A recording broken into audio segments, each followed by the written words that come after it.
You've probably heard a ton of advice since becoming pregnant, but how much of it is really true and how much of it is just old wives' tales? In this video, I'm going to debunk 7 common pregnancy misconceptions and set the record straight.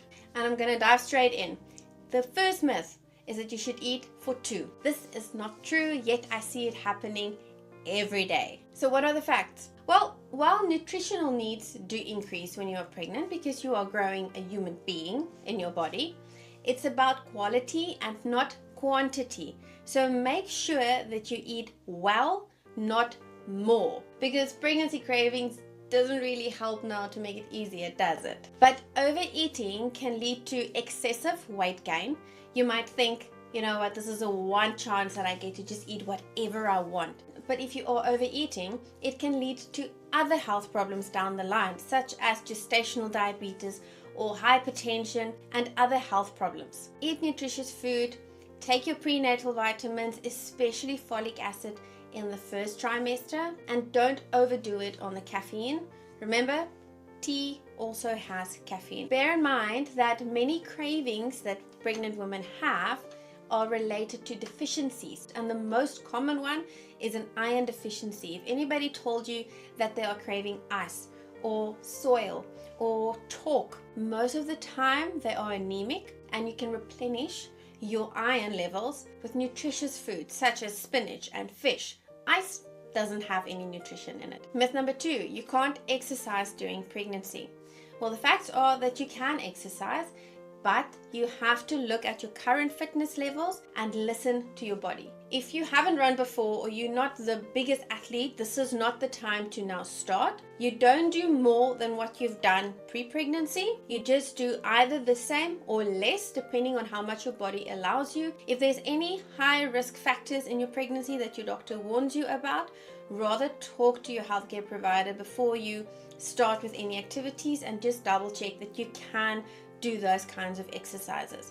As a rule of thumb, contact sports is a no-go. Any sport that increases your risk of falling is a no-no. So low impact sports are good, like swimming, running, cycling, or if it becomes difficult to cycle, the stationary bikes are fine. Prenatal yoga, those are perfect options for you to stay active. Avoid sports that require you to lie flat on your back after your first trimester. So with prenatal yoga, they adjust the program that you are not flat on your back, that you have different positions because the weight of the uterus is too much on your blood vessels, so you cannot lie flat on your back for long. You are going to start to feel dizzy. In terms of time, aim for about 150 minutes per week, spread out over how many days you can manage, just to stay active. It helps in pregnancy to stay active, but often in the first trimester you are too exhausted to do much more. Listen to your body, and when you start feeling like you have more energy, then you can pick up the pace. But like I said, don't do more than what you've done before you got pregnant, and if you have any high risk factors, consult with your doctor first. Myth number 3, heartburn means that your baby has a lot of hair. No, it doesn't. There is no scientific evidence related to a baby's hair and whether a mother had heartburn or not. The most common reason for heartburn is the fact that your growing uterus is taking space in your body and it's pushing the other organs out of the way, including your stomach. So the space in your stomach is less as this uterus is growing. You might not be eating less, or you just had a little bit of a bigger meal, and now that content wants to push back up and it comes back into the esophagus. That causes heartburn. Not your baby's hair, sorry. Myth number 4, you can't dye your hair in pregnancy. Now this one I want to say with a little bit of caution, because there's no scientific evidence that says that hair dye is risky. But what we do know is that certain chemicals can be risky, and when you dye your hair, it can get absorbed into your scalp and eventually it ends up in your bloodstream. So if you can stick to a more water-based dye, that would be the safest option. But normal dyes generally are okay, except that I cannot tell you that where you are from, your hair dye or local hair dye is going to be fine, which is why I'm saying this needs to be taken with caution. And when you do go to the hairstylist, mention that you are pregnant. A lot of the times they are quite clued up about certain things that they cannot use on pregnant ladies, purely for the risk to them to get sued. So they might also be able to advise you. So I want to say that no, generally it's not a risk, but the amount of peroxide and other chemicals in the hair dye can pose a threat. So rather just make sure, if you don't know already, that a product that you have can be safely used. Myth number 5, carrying very low means that you're having a, let me hear it, boy. No, that's not true. The way you carry depends on how tall or how short you are. So taller people tend to carry a lot smaller because they've got more space for the baby, whereas shorter people tend to carry a lot more forward because they're running out of space. Then also it depends on how fit you are or how strong your core is. So typically people who have done something like ballet, gymnastics, athletics, they tend to have a very strong core, so their abdominal muscles are quite tight. So it takes a lot longer for them to show in a pregnancy,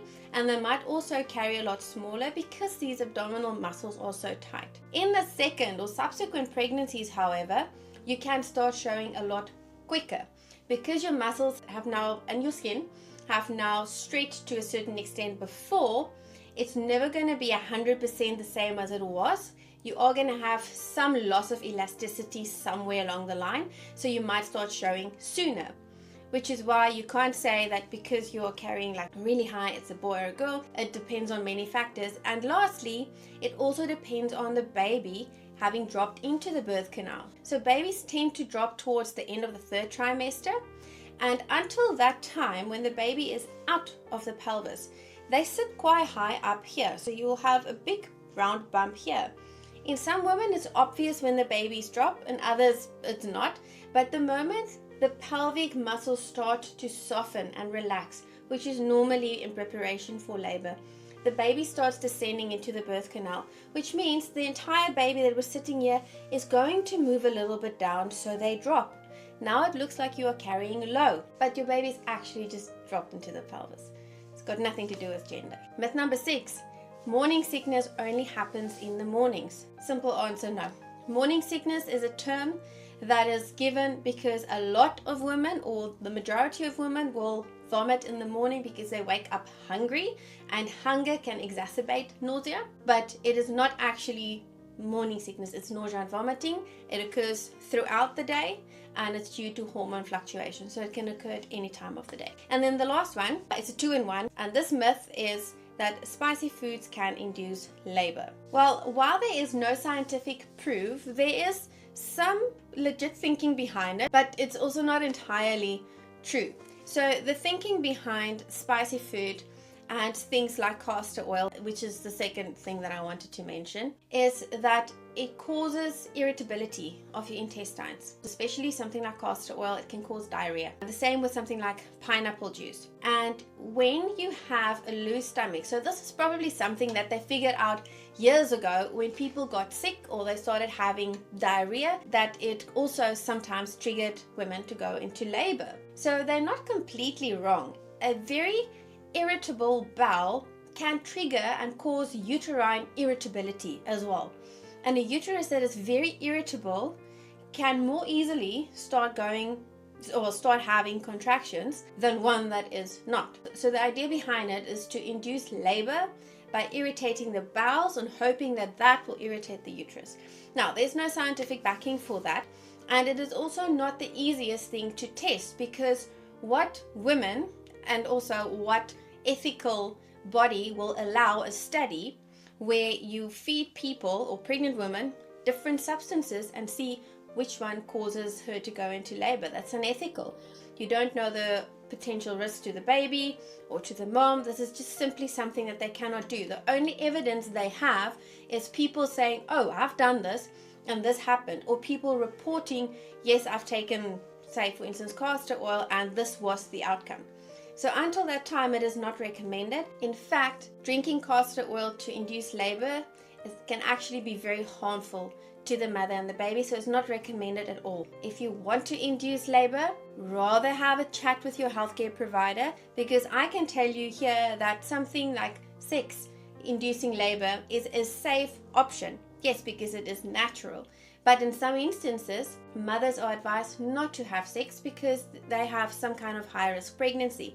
So for those, that would not be an option. So while it is generally known as an option, I would always say just have a chat with your healthcare provider before you do anything that is outside of their medical advice, to make sure that you're doing the right thing that's not going to put you or your baby in harm's way. Do you have any old wives' tales that you want to share, or that you've been told, or that you are just not sure about, that I can cover in the next video? And while you are still here, I have a video where I talk about postpartum life and the things that moms often don't know because no one wants to tell them. Sometimes it's too private, or sometimes they're just too embarrassed, but you need to know this. So have a look right here.